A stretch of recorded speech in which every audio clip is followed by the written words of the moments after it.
اعوذ باللہ من الشیطان الرجیم۔ پناہ مانگتا ہوں میں اللہ کی شیطان مردود سے۔ بسم اللہ الرحمن الرحیم۔ اللہ کے نام سے جو بڑا مہربان نہایت رحم والا ہے۔ اعوذ باللہ من الشیطان الرجیم۔ بسم اللہ الرحمن الرحیم۔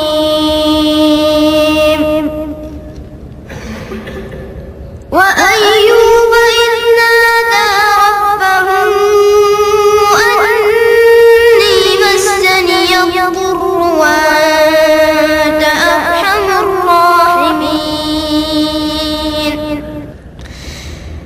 فاستجبنا له فكشفنا ما به من ضر وآتيناه أهله ومثلهم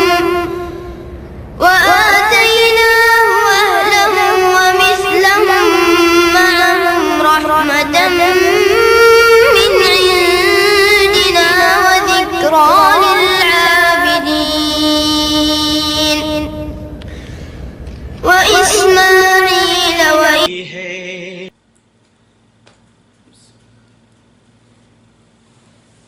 السلام علیکم ورحمۃ اللہ وبرکاتہ۔ ان الحمد للہ نحمده ونستعینه ونستغفره ونعوذ باللہ من شرور انفسنا ومن سیئات اعمالنا من يهده الله فلا مضل له ومن يضلل فلا هادي له واشهد ان لا اله الا الله وحده لا شريك له واشهد ان محمدا عبده ورسوله اما بعد فان خير الحديث كتاب الله وخير الهدي هدي محمد صلى الله عليه وسلم وشر الامور محدثاتها وكل بدعة ضلالة۔ محترم سامعین اکرام، حاضرین مجلس، اللہ تعالی ہم سب کو یہاں جمع ہونے قبول فرمائے اور ہمارے گناہوں کو معاف کر کے جنت الفردوس میں اعلیٰ مقام دے۔ اور بھائیوں، اللہ تعالی جنت الفردوس میں اعلیٰ مقام دے۔ جو ہمارے اقبال بھائی کا انتقال ہو گیا ہے، ہم سب ان کے لیے دعا کریں۔ اور بھائیوں، نمازی ہو جاؤ اس سے پہلے کہ ہماری کوئی نماز پڑھ لے، یعنی نمازی ہو جاؤ اس سے پہلے کہ ہماری کوئی نماز پڑھ لے، یعنی ہمارا جنازہ پڑھنے سے پہلے ہم خود نمازی بن جائیں، ورنہ بہت پچھتانا پڑے گا، پھر دوبارہ موقع نہیں ملنا ہے۔ تو بھائی، ہمارا جو پروگرام چل رہا ہے توحید کا، آج آخری پروگرام ہے، آج چوتھا بیان ہے، ٹھیک ہے؟ تو انشاءاللہ ہم لوگ حدیث اور قرآن کی روشنی میں آگے بڑھیں گے، اور اللہ جزائے خیر دے ہمارے شیخ محمد ہارون کو جو ہمارے پیچھے بہت محنت کیے ہیں، اللہ انہیں دنیا آخرت کی بھلائی دے۔ تو بھائی، ہم دھیان سے سنیں گے انشاءاللہ۔ آج کا جو آخری بیان ہے، ہم نے توحید ربوبیت کا سن لیا ہے، توحید الوہیت کا سن لیا ہے، اور آج کا جو ہے تیسرا توحید اسماء و صفات، یعنی تیسرا پوائنٹ۔ تو یہ کوالٹی میں نے تھوڑی مکس بھی کر دی ہے، یعنی الوہیت کو ربوبیت میں جس طرح ترتیب نہیں دے پایا تھا، تو اللہ ثانی کرے۔ خیر، عنوان کی طرف آگے بڑھتے ہیں انشاءاللہ۔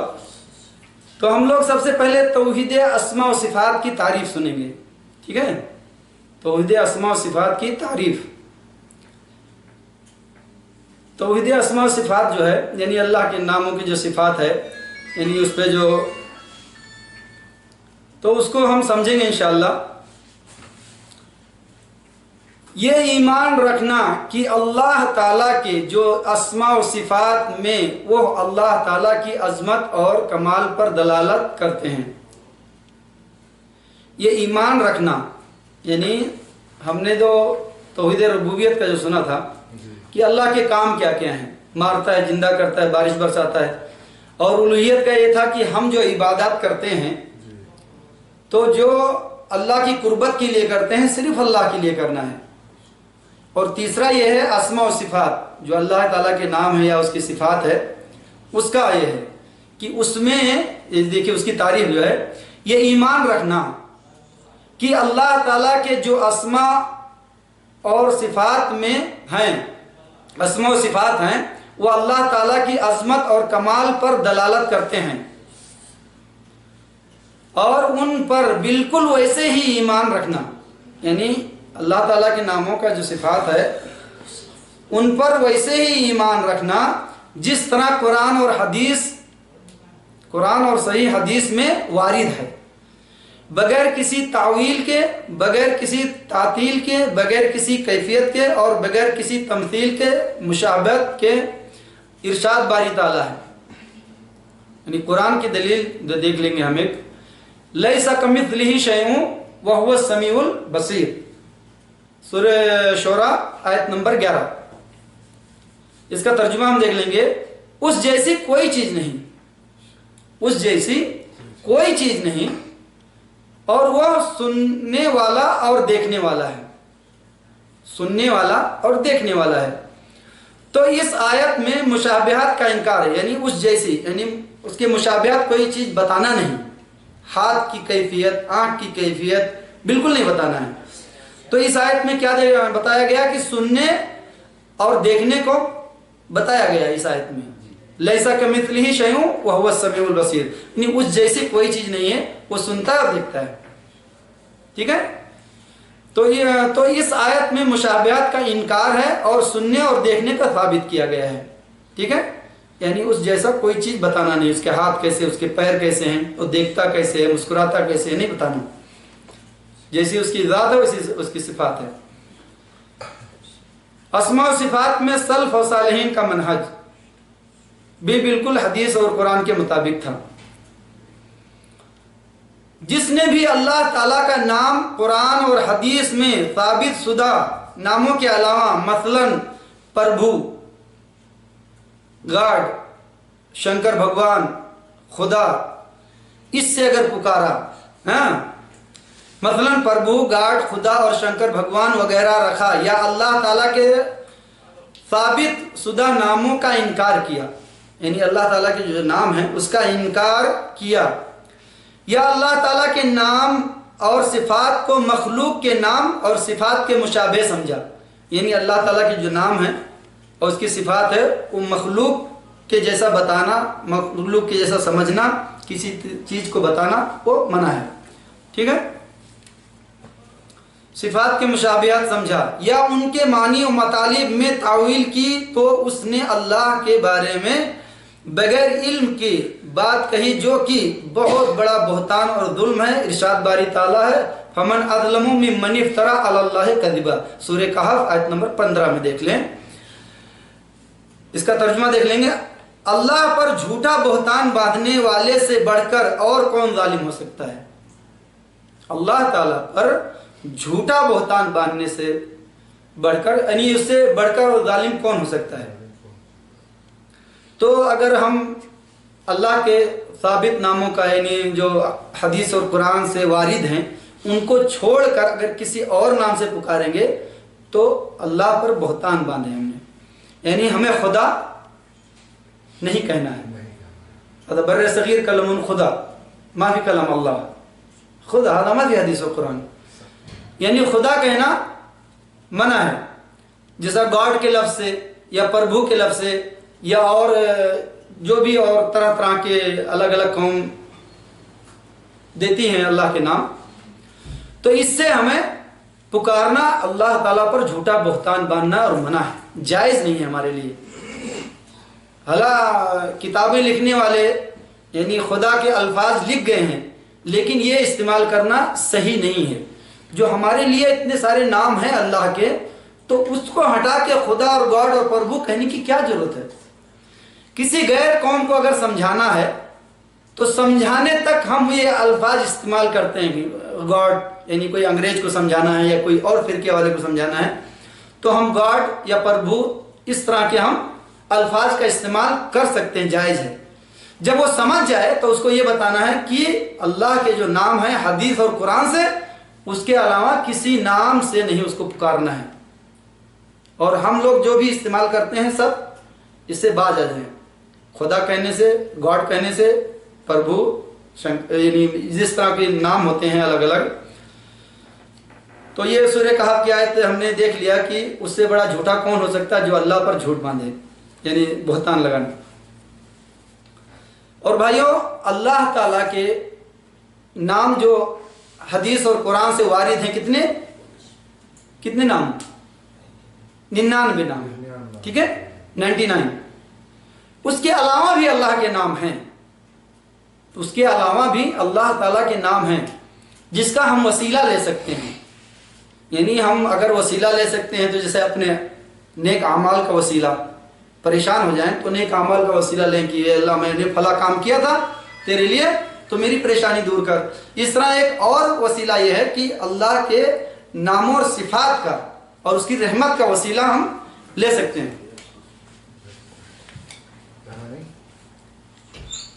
اللہ تعالیٰ کے ناموں اور صفات کا وسیلہ ہم لے سکتے ہیں۔ اور ایک حدیث آپ کے سامنے میں پڑھ رہا ہوں، اس سے یہ پتہ چلے گا کہ اللہ تعالیٰ کے نام 99 سے بھی زیادہ ہیں، لیکن جو وارد ہے حدیث اور قرآن سے وہ 99 ہیں، ٹھیک ہے۔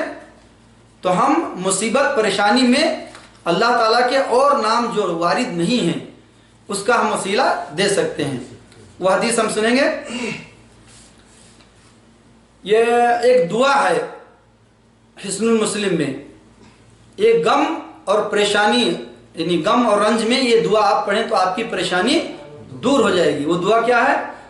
اللہم انی عبدک ابن عبدک ابن امتک ناصیتی بیدک ماضٍ فیہا حکمک عدل فیہا قضاؤک اسألک بکل اسم ہو لک اسألک بکل اسم ہو لک سمیت بہ نفسک او انزلتہ فی کتابک او علمتہ احدا من خلقک او استرسلت بہ فی علم الغیب عندک ان تجعل القرآن ربیع وقلبی نور صدری وجلاء وجنی وذہاب ہمی۔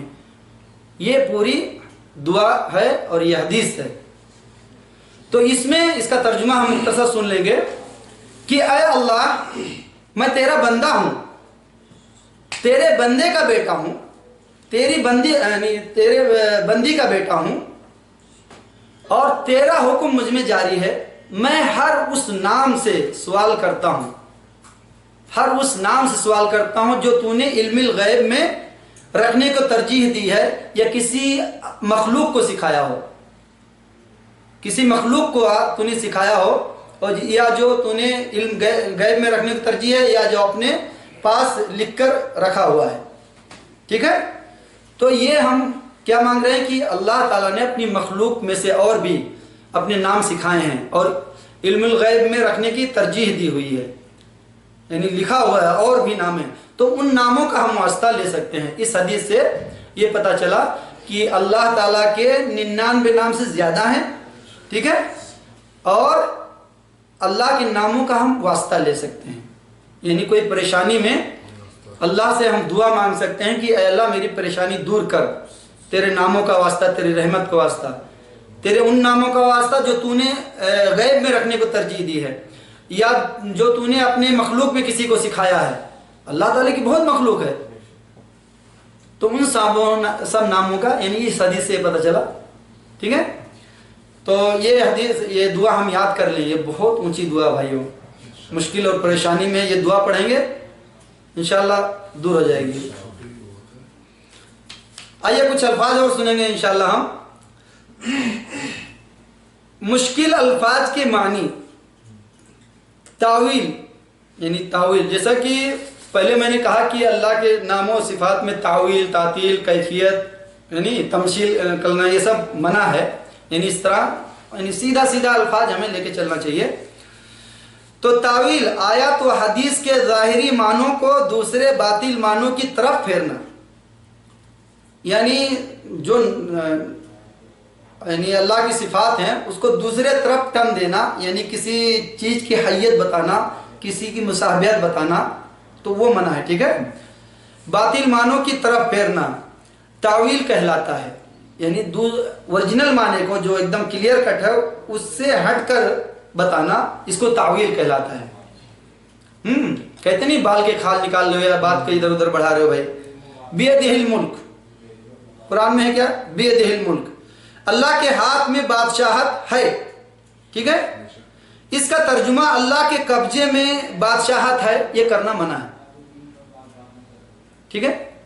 یعنی اللہ کے قبضے میں بادشاہت ہے، یہ کرنا منع ہے۔ جو اوریجنل ہے اللہ کے کیا ہے، اللہ کے ہاتھ میں بادشاہت ہے، بیدہ الملک، تو اس کو دوسرا جو ترجمہ کریں گے یہ تو ٹھیک ہے، لیکن اگر آگے اس ترجمے کا اللہ کے قبضے میں بادشاہت ہے تو جو اوریجنل ہے اسی طرح چلنا ہے۔ اور آگے دیکھیں گے، اور اللہ تعالیٰ کی صفت آنکھ کا ترجمہ نگرانی سے کرنا، نگرانی کر رہا ہے، تو یہ بھی منع ہے، نگرانی سے کرنا وغیرہ تاویل کہلاتا ہے جو کہ جائز نہیں ہے۔ کیفیت کس طرح یا اس طرح، یعنی کس چیز کی حیت اور شکل بتانا، یعنی اللہ کی جو صفات ہیں، جو اس کے کام ہیں، اس کے حیت بتانا کہ اس جیسا ایسا اٹھاتا ہے، ایسا رکھتا ہے، ایسا دیکھتا ہے، ایسے پیر ہیں، ایسے انگلی ہے، یعنی اس میں آپ پھنس جائیں گے۔ بس جس طرح اللہ کی ذات ہے ویسی اس کی صفات ہے، ٹھیک ہے، یہ حیت بتانا یہاں گمراہی کا دروازہ کھل جاتا ہے۔ تو شکل بنانا یا اللہ تعالیٰ کے دنیاوی آسمان پر آنے کی کیفیت بتانا، جیسے حدیث ہے کہ عن ابی ہریرہ رضی اللہ عنہ رسول اللہ صلی اللہ علیہ وسلم قال ينزل ربنا تبارک و تعالی كل ليلة الى السماء الدنيا حين يبقى ثلث الليل الاخر يدعوني من يدعوني فاستجيب له من يستغفرني فاغفر له كما قال علیہ الصلوۃ والسلام۔ تو یہ حدیث ہے بخاری مسلم کی کہ اللہ تعالیٰ آخری پہر میں دنیاوی آسمان پہ آتا ہے، کیسے آتا ہے، کیسے اعلان کرتا ہے، ہاں، اور کیسے مصیبت دور کرتا ہے وہ سب نہیں بتانا، بس آتا ہے، جیسے اس کی ذات ویسے اس کی صفات، وہ نہیں بتانا ہے، لیکن دنیا کے آسمان پہ آتا ہے کیونکہ یہ حدیث کہہ رہی ہے۔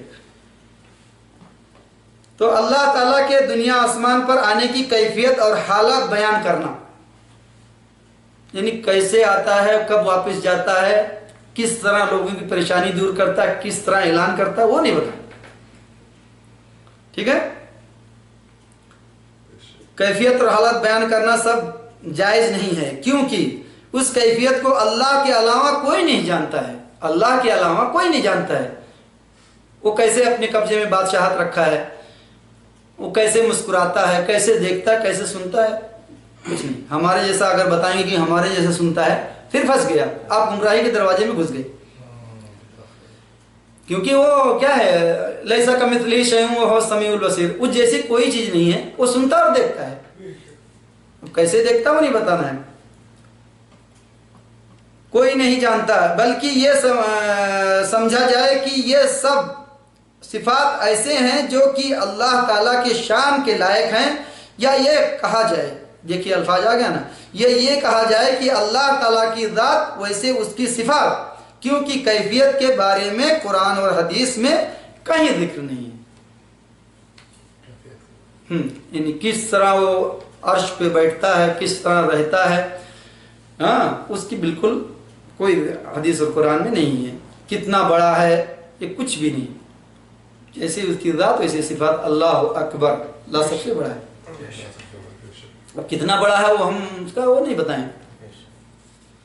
تو افسوس کی بات یہ ہے کہ ہم اکثر نام کے مسلمان ہیں، یعنی ہم جس کی عبادت کرتے ہیں، کیونکہ ہم دیکھیے دنیا میں زیادہ لگے ہوئے ہیں، سب جانتے ہیں، میں اکثر تقریروں میں کیا بتاتا ہوں کہ دنیا کے پیچھے کتنے لگے ہیں، آپ بتائیں، 95% تقریباً، اور دین جب کے پیچھے 5 لگیں گے تو کیا سمجھ میں آئے گا بھائی؟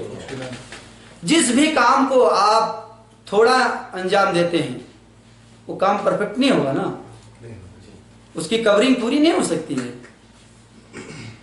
تو ہم جب 95% دنیا کے پیچھے لگے ہیں تو دین کہاں سے سمجھ میں آئیے؟ تو افسوس کی بات یہ ہے کہ نام کے مسلمان ہیں کی اکثریت زیادہ ہے، یعنی ہم جس کی عبادت کرتے ہیں اس کا نام لینا 95% لوگوں کو نہیں معلوم ہے، الا ماشاء اللہ۔ کہیے بھائی کس کی عبادت کرتے ہو، اگر کسی سے پوچھو، یہاں سے جانا تو جائزہ لے لینا پوچھ کے، کس کی عبادت کرتے ہو تم، تو کہے گا اللہ کی، تو غلطی ہوئی کہ نہیں ہوئی؟ بھائی آپ تو جس کی عبادت کرتے ہو اس کا نام لینا نہیں معلوم تو کیا عبادت کرو گے؟ جب کہو گے کہ اللہ کی عبادت کرتا ہوں، تو اب آپ نے ہا کو چھوڑ دیا تو اللہ کا نام پورا گھانس لیا آپ نے۔ اکثر ہم کلام اللہ، ہذا ما بھی مضبوط، اللہ ہا خلی ما اکرا، آخر الفا آخر حرف ما اکرام، اللہ ما هذا ما يجوز، يعني مضبوط ما في الله دائم لازم كلام الله، يعني ها هذا هوا، ها هذا لازم قراءة تھا 95% ما يقرؤون، یعنی 95% تقریباً۔ ایک عالم سے میں بات کر رہا تھا، بھائی کیا حال چال ہے، تو کہہ رہے ہیں اللہ بہت بڑا ہے۔ تو مولا جب عالم اس میں پھنسے ہوئے ہیں تو باقی کیا کریں گے؟ اللہ بہت بڑا ہے، یعنی کم سے کم ہم جس کی عبادت کرتے ہیں اس کا تو پورا نام لینا تو معلوم ہونا چاہیے نا کہ کتنے الفاظ آتے ہیں۔ یعنی یہ موٹی غلطی ہے، یہ موٹی غلطی ہے۔ باریک غلطی اور بھی ہے، اللہ یعنی لام سے پہلے اگر حرف پہ زبر آئے تو اللہ موٹا ہوگا، لیکن ہاں پورا الفاظ ہی ہم ایک چھوڑ رہے ہیں، یعنی ایک حرف ہم لوگ چھوڑ رہے ہیں۔ ہاں کیا کہتے ہیں؟ اللہ کی قسم۔ یہ قسم کہاں ہوا؟ اللہ کی قسم، اللہ کی قسم، کی قسم، اس طرح۔ تو جب جس کی ہم عبادت کرتے ہیں اس کا نام نہیں معلوم تو یعنی کیا کرو گے عبادت؟ اس کا پورا نام نہیں معلوم۔ دوسری بات کہ یعنی توبہ استغفر اللہ جو پڑھنے کا سب سے بڑا دعا جو ہے، سب سے بڑا جو ہتھیار ہے ہمارے پاس، وہ ہمیں نہیں معلوم، تو پھر کیا تو اللہ سے معافی مانگوں گے ہم؟ اکثر دیکھ لو کیا کہتے ہیں نماز کے بعد یا ویسے بھی مصیبت پریشانی میں، استغفر اللہ استغفر اللہ۔ ارے بھائی آپ نے تو موٹی موٹی 2-3 غلطیاں کر دی ہے، تو کہاں سے آپ کی کیا قبول ہوگا؟ آپ کا آپ کی توبہ کیسے قبول ہوگی؟ استغفر اللہ تھوڑی نہ ہے۔ یعنی غین کے بجائے اگر آپ کاف پڑھیں گے، کاف، تو وہ کلمہ ادا ہوگا؟ نہیں ہوگا۔ اور ہاں اگر پھر لاسٹ میں چھوڑ دیا جائے تو کہاں آپ نے 2 مسٹیک تو موٹی موٹی کر دی، تو کیسے آپ کی توبہ قبول ہوگی؟ یعنی جو سب سے بڑا ہتھیار ہے توبہ کرنے کا وہ ہمیں نہیں معلوم ہے 95% لوگوں کو۔ آپ دیکھیے بس پڑھتے رہتے ہیں استغفر اللہ استغفر اللہ استغفر اللہ، صحیح ہے؟ غلط ہے۔ استغفر اللہ هذا مضبوط، استغفر اللہ هذا طيب، اما غین خلی برا، اما کلام کاف استغفر اللہ استغفر اللہ، هذا ما يجوز، ما يكلمون غين لا هذا كاف استغفر اللہ۔ یعنی کم سے کم جو موٹی موٹی غلطیاں وہ تو نکالو، باریک ہے تھوڑا جو تجوید میں آتا ہے، لیکن آپ پورا ایک ایک الفاظ یعنی ایک ایک حرف کھائے جا رہے ہو۔ تو افسوس کی بات ہے کہ جو سب سے اونچی کوالٹی کی یعنی ہمارا توبہ قبول ہونے کا، یعنی اللہ سے گڑانے کا، جو سب سے بڑے بڑے گناہوں معاف کرانے کا، استغفر اللہ، اس کو ہم جب صحیح نہیں لیں گے تو کہاں سے ہمیں کامیابی ملنے والی ہے؟ اور ہمارے یعنی جو ہمیں ملا ہوا ہے سب سے اونچی کتاب کون سی ہے؟ تو آپ پوچھیں کہ کس کا نام کیا ہے؟ قرآن۔ غلط ہے۔ قرآن کم سے کم یعنی را کے بعد الف خالی مت پڑھو، الف پہ حرکت ہے۔ قرآن، قرآن نہیں ہے، قرآن یعنی تو جو ہماری سب سے اونچی کتاب ہے اس کا نام نہیں لینا برابر معلوم ہے۔ تو افسوس کی بات ہے کہ جب ہم یعنی دین سے پیدل رہیں گے تو کیسے اپنی آخرت سنواریں گے ہم لوگ؟ بھئی آپ کو موبائل چلانے کا علم ہی نہیں ہے تو بگاڑ کے بیٹھو گے۔ تو ایسے ہی ہے، ہر چیز ایسی ہے۔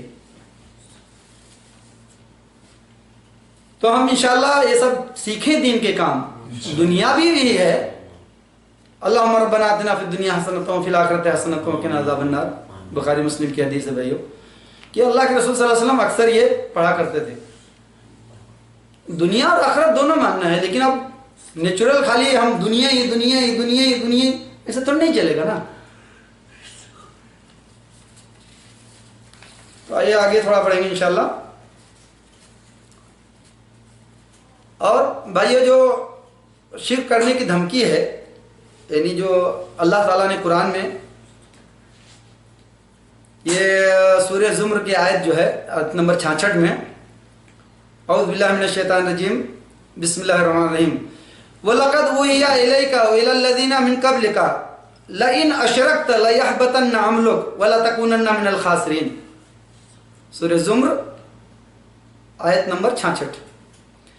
اے نبی محمد صلی اللہ علیہ وسلم، اس کا ترجمہ ہم سن لیں۔ اے نبی محمد صلی اللہ علیہ وسلم، یقیناً آپ کی طرف اور آپ سے پہلے کے تمام انبیاءوں کی طرف بھی وحی کی گئی تھی کہ اگر آپ نے شرک کیا تو یقیناً آپ کا عمل برباد ہو جائے گا اور آپ ہلاک ہونے والوں میں سے ہو جائیں گے۔ یہ کس کو دھمکی دی جا رہی ہے؟ جو معصوم عن الخطا، ان کو دھمکی دی جا رہی ہے کہ آپ سے پہلے لوگوں کو بھی، جتنے انبیاء رسول آئے اور آپ کو بھی، کہ اگر میرے ساتھ شرک کیے تو سارے کے سارے اعمال آپ کے برباد ہوں گے اور نقصان اٹھانے والوں میں سے ہو جاؤ۔ تو بھائیو، شرک سے ہم بچیں، کبیرہ سے بھی صغیرہ سے بھی۔ اور یہ جو تو بیان چلا ہے ہمارا الحمدللہ، یعنی آج کا چوتھا ہے، تو شرک ایسا ہے کہ ہمیں پتہ نہیں چلتا ہے، اور رسول اللہ صلی اللہ علیہ وسلم کو سب سے زیادہ فکر تھی ریاکاری والی جو شرک ہے، دکھاوے کی، سب سے زیادہ رسول اللہ صلی اللہ علیہ وسلم کو اسی کی امت کی ڈر تھی کہ مجھے سب سے زیادہ خوف ہے کہ تم دکھاوے کے نماز پڑھو گے، کیونکہ اگر کوئی بیٹھا ہے اور نماز پڑھو، پچھلے حدیث میں بتا چکا ہوں، تو آپ صلی اللہ علیہ وسلم نے بھائیوں اس کا علاج بتایا ہے، اور یہ بہت خطرناک مرض ہے، شرک اصغر، ہاں، اور شرک اکبر۔ اکبر تو کھلا ہوا ہوتا ہے کہ پتہ چلتا ہے کہ میں یعنی عید میلاد النبی منا رہا ہوں، بابا کے نام پہ بکرا ذبح کر رہا ہوں، یہ تو کھلا ہوا شرک ہے۔ لیکن جو چھپا ہوا ہے کہ بھائی میں آپ کو گفٹ دے رہا ہوں، آپ کی نظر میں واہی لوٹوں، تو آپ پھنس گئے۔ اور کچھ ایسے شرک ہیں کہ جو ہمیں پتہ نہیں چلتا ہے، تو ہم لوگ یہ دعا جو ایک میں پڑھنے جا رہا ہوں، یہ دعا ہم سب لوگ یاد کر لیں، تو جان بوجھ کے جو شرک ہوا ہے اور جو نہیں جانتے ہیں وہ سب اللہ تعالیٰ معاف کر دے گا۔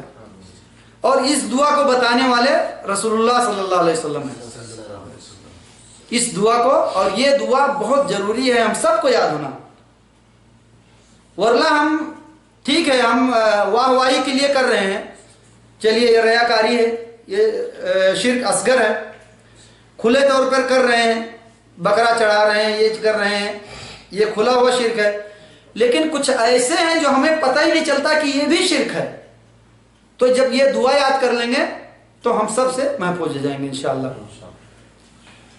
تو یہ دیکھتے ہیں رسول اللہ صلی اللہ علیہ وسلم نے فرمایا، قسم ہے اس ذات کی جس کے ہاتھ میں میری جان ہے، یقیناً شرک تمہارے اندر چیونٹی کی آہٹ سے بھی زیادہ پوشیدہ ہے۔ چیونٹی کی جو چلنے کی آہٹ ہے اس سے بھی زیادہ پوشیدہ ہے، یعنی اس سے بھی کم پوشیدہ ہوگا۔ کیا میں تم کو ایسی دعا نہ بتا دوں کہ جب تم اسے پڑھو تو تم سے کم اور زیادہ سب شرک کو ختم کر دے؟ پھر آپ نے فرمایا، یعنی یہ دوبارہ ہم سن لیں تاکہ ہمارے ذہن میں بس جائے۔ رسول اللہ صلی اللہ علیہ وسلم نے فرمایا، کیا قسم ہے اس ذات کی جس کے ہاتھ میں میری جان ہے، یقیناً شرک تمہارے اندر چیونٹی کی آہٹ سے بھی زیادہ پوشیدہ ہوگا۔ کیا میں تم کو ایسی دعا نہ بتاؤں کہ جب تم اسے پڑھو تو تم سے کم اور زیادہ سب شرک کو ختم کر دے؟ پھر آپ نے فرمایا، کہو اللہم انی اعوذ بکا ان اشرکا بکا وانا عالم واستغفرک لما لا اعلم۔ هذا حدیث صحیح ادب المفرد 259 نمبر ہے، حدیث کا نمبر جو ہے صحیح الادب المفرد میں 259 میں، ٹھیک ہے، اور شیخ البانی نے اسے صحیح کہا ہے۔ تو کیا دعا ہے؟ اللہم انی اعوذ بکا ان اشرک بکا وانا عالم واستغفرک لما لا اعلم۔ هذا لازم کل نفر یحفظ، سب آدمی اس کو یاد کر لیں۔ آئیے اس کا ہم ترجمہ سنتے ہیں۔ اب یہ جو دعا پڑھا ہوں اس کا ترجمہ بھی سن لیں نا۔ اے اللہ، میں تیری پناہ طلب کرتا ہوں اس بات سے کہ میں جان بوجھ کر تیرے ساتھ کسی کو شریک کروں، جان بوجھ کر تیرے ساتھ کسی کو شریک کروں، اور میں تجھ سے معافی طلب کرتا ہوں جس کے بارے میں مجھے معلوم نہیں ہے۔ یعنی جو شرک میں جانتا ہی نہیں ہوں۔ شرک کی بہت کوالٹی بھائی، کچھ ایسی ہیں یعنی چیوٹیوں کی آہٹ سے بھی۔ مثال کے طور پہ میں ڈیلی تہجد پڑھتا ہوں، ٹھیک ہے، ڈیلی میں کوئی ہو یا نہ ہو میں اٹھ کے میرا معمول ہے پڑھنے کا۔ اتفاق سے میرے گھر میں مہمان آ گئے تو میں تہجد میں اٹھا، اور مہمان بھی اٹھا ہوا ہے، لیکن میں عام دنوں کے حساب سے آج اٹھنے میں پھرتی کیا، تو یہاں یہ پھنس گیا۔ آپ جیسے ڈیلی اٹھتے ہو ویسے اٹھیے، اگر چست اور پھرت ہو کے اٹھو گے تو یہ ریاکاری، آپ کے عمل گئے۔ تو یہ سب سمجھ میں آئے گا۔ شرک کو سمجھنے کے لیے بہت لمبی فہرست بھائیوں، اصغر اور اکبر سب سمجھنے کے لیے۔ تو ہم بہت یعنی ہم یہ جانتے ہیں کہ بس اللہ کے ساتھ کسی کو شریک نہیں کرنا مخلوق میں، بس اس کے علاوہ بھی ہمیں سمجھنا پڑے گا کہ کیا کیا آتا ہے۔ تو جب ہمیں معلوم ہی نہیں تو یہ دعا جب یاد کر لو گے تو انشاءاللہ جو جانتے نہیں ہیں یا جو جانتے ہیں جو ہو گیا ہے اللہ تعالیٰ معاف کر دے گا۔ یہ دعا تو پڑھتے رہنا اکثر، کیونکہ ڈیلی ہوتے رہتا ہے کچھ نہ کچھ ہم سے۔ اور عبادت آدمی کرتا ہے لیکن شرک میں پھنسا ہوا رہتا ہے، تو کیا ملا؟ کچھ نہیں ملا۔ سجدوں سے تیرے کیا ہوا، سجدوں سے تیرے کیا ہوا، صدیاں گزر گئی، سجدوں سے تیرے کیا ہوا، صدیاں گزر گئی، دنیا تیری بدل دے وہ سجدہ تلاش کر۔ سجدوں سے تیرے کیا ہوا، صدیاں گزر گئی، دنیا تیری بدل دے وہ سجدہ تلاش کر۔ یعنی کتنی عبادت آپ کرتے رہو لیکن آپ میں کچھ چینجنگ نہیں آ رہی ہے۔ کیوں نہیں آ رہی چینجنگ؟ عبادت قبول نہیں ہو رہی، اس لیے چینجنگ نہیں آ رہی ہے۔ عبادت سے تیرے کیا ہوا، صدیاں گزر گئی، دنیا تیری بدل دے، یعنی تیری عادت بدل دے وہ عبادت تلاش کر۔ تو آپ حج کرتے رہو، زکوٰۃ دیتے رہو، ہاں تہجد پڑھتے رہو، پڑوسیوں کا حق ادا کرتے رہو، لیکن شرک کر رہے ہو تو کچھ فائدہ نہیں آپ کو۔ آدمی نماز بھی پڑھتا ہے لیکن گناہ سے نہیں رکتا ہے۔ تو وہی سجدوں سے تیرے کیا ہوا، اس کے مطلب ہماری نماز قبول نہیں ہو رہی ہے، یہ ایک اشارہ ہے کہ حج کر کے آئے اور اس میں چینجنگ آ جائے تب تو حج قبول ہو گیا۔ مطلب اس طرح کے اشارات بتاتے ہیں علماء، ٹھیک ہے۔ تو ہمیں اپنے عبادت کا بہت زیادہ دھیان رکھنا چاہیے کہ قبول ہو رہا ہے کہ نہیں ہو رہا ہے۔ بھائی نماز بھی پڑھ رہا ہے لیکن پھر بھی فلمیں دیکھ رہا ہے، پھر بھی گانے سن رہا ہے، پھر بھی جھوٹ بولنا نہیں چھوڑ رہا ہے، اس کے مطلب عبادت قبول نہیں ہو رہی ہے۔ پھر قرآن میں ہے نا کہ نماز بیائی اور برائی سے روکتا ہے۔ تو اگر نماز بھی پڑھ رہے ہو اور بیائی برائی سے، سورہ عنکبوت کی آیت نمبر 45 میں ہے کہ اگر پھر بھی اگر آپ میں چینجنگ نہیں آ رہی، اس کے مطلب قرآن تو غلط نہیں ہو سکتا ہے۔ اور ایک الفاظ پڑھ کے بیان ختم کرتا ہوں۔ تربت پہ اولیاء کے ہم سر نہیں جھکاتے، یا غوث المدد کا ہم نعرہ نہیں لگاتے، کافی مشکل کشا کسی کو اپنا نہیں بناتے، کافی ہیں ہم کو یارو اللہ کا سہارا، محمدی ہیں ہم یہ عزم ہے ہمارا۔ تو بھائیو اس بیان میں اگر کوئی دلیل دینے میں یا الفاظ کی ادائیگی میں کوئی مطلب غلطی ہے تو جس کو اس سے اونچی دلیل مل جائے وہ اپنا عمل کر لے اور میری بھی اصلاح کر دے، کیونکہ بنی آدم سے غلطی ہو جاتی ہے۔ میرے سے جتنا کوشش ہوا تو یہ توحید کا بیان 4 پارٹ میں آپ لوگوں کے سامنے پیش کیا ہوں، اور اس کو بھائیوں سنیں، کیونکہ توحید کے بغیر سارے عبادات بیکار ہیں۔ ہمیں اگر توحید کا سمجھ میں آ گیا تو ہم کسی کے چوکھٹ پہ سر نہیں جھکا سکتے، تربت پہ اولیاء کے ہم سر نہیں جھکاتے، یا غوث المدد کا نعرہ نہیں لگاتے، مشکل کشا کسی کو اپنا نہیں بناتے، کافی ہیں ہم کو یارو اللہ کا سہارا، یعنی صرف اللہ ہے۔ کیوں؟ سورہ فاتحہ میں کیا پڑھتے ہیں؟ ایاک نعبد و ایاک نستعین، یعنی نماز میں تو ہم ڈائریکٹ اللہ کو پکار رہے ہیں، ہم تیری ہی عبادت کرتے ہیں، تجھ سے مدد مانگتے ہیں، سلام پھیرنے کے بعد یا بابا تو بھی دے دے، ہے نا؟ نماز میں اگر الفاظ یہ بدلی کر کے دیکھو کسی کی نماز نہیں ہوگی۔ ایاک نعبد، الحمد شریف میں جو ہم پڑھتے ہیں ایاک نعبد و ایاک نستعین کے بجائے کچھ اور لے کے آؤ، یہاں پہ نماز ہوگی؟ نہیں ہوگی نماز۔ تو نماز میں آپ کس سے مانگ رہے ہو؟ ڈائریکٹ اللہ سے۔ اور سلام پھیرنے کے بعد اکثریت کہاں جا رہی ہے؟ ارے بابا تیرے میں بھی طاقت ہے، پہنچ گئے، کسی میں کچھ طاقت نہیں بھائی۔ تو اللہ جزائے خیر دے، آپ لوگوں کے بہت اچھے سے سنے ہیں، اور جو بیان کیا ہوں بھائیو یہ توحید کا بیان بہت اہم ہے، اور اس کو زیادہ سے زیادہ آپ لوگ سن کے اپنے دماغوں میں بٹھائیے۔ اور یہ دعا کون کون یاد کرے گا؟ ہاتھ اٹھائیں انشاءاللہ یاد کریں گے۔ هذا دعا من يحفظ ورفعت يحفظ دعا انت هذا اللهم اني اعوذ بك ان اشرك بك وانا اعلم ورفعت انت يحفظ لا من يبقى معلوم انت دعا هذا؟ ہاں معلوم جا الحمد للہ خلاص من ما في معلوم من يحفظ هذا، ہاتھ اٹھائیں۔